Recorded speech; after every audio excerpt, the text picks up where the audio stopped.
മക്കളെ അടിക്കാറുണ്ടോ? അടിക്കാറുണ്ടോ?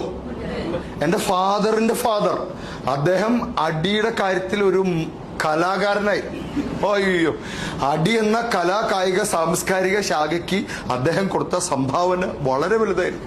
എന്റെ ഫാദറിനെ പറങ്കിമാവ് എന്ന് പറഞ്ഞാൽ പറങ്കിമാവ് കശുമാവ് അതിന് മുകളിൽ കെട്ടിയിട്ടിട്ട് പുളിയുറുമ്പിന്റെ കൂട് ഇങ്ങനെ വെതറും. ഓ, എന്റെ ഫാദർ അദ്ദേഹവും മഹാനായിരുന്നു. അദ്ദേഹത്തിന് പരമ്പരാഗതമായി കിട്ടിയ ഈ കഴിവ് എനിക്ക് കൈമാറി. ഇനി ഞാൻ എന്ത് ചെയ്യണം? അടുത്ത തലമുറയ്ക്ക് അത് നടക്കൂല. ആ രണ്ട് പിശാചുക്കൾ എങ്ങനെയാന്ന് എനിക്ക് മനസ്സിലായിട്ടില്ല. അവരെ തല്ലാനൊന്നും പറ്റില്ല. വേറെ ടൈപ്പ് ടീമാണ്. BTS എന്ന് കേട്ടിട്ടുണ്ടോ? Korean team. 7 പേരുണ്ട് ഇത്രയില്. 7 ആളുടെ ബർത്ത്ഡേ എന്റെ വീട്ടിൽ ആഘോഷിക്കും. എന്റെ ബർത്ത്ഡേ ഞാൻ കണ്ടിട്ട് പോലുമില്ല.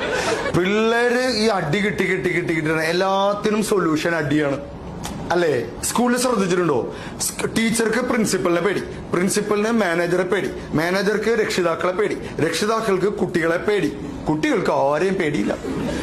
അവരിങ്ങനെ നടക്കണ് സ്വാതന്ത്ര്യം പ്രഖ്യാപിച്ചു അല്ലേ? ചെറുതായിട്ടൊരു പിടുത്തൊക്കെ പിടിക്കണം. അടിയൊക്കെ നിർത്തണം കേട്ടോ. പകരം ചർച്ചകൾ തുടങ്ങണം.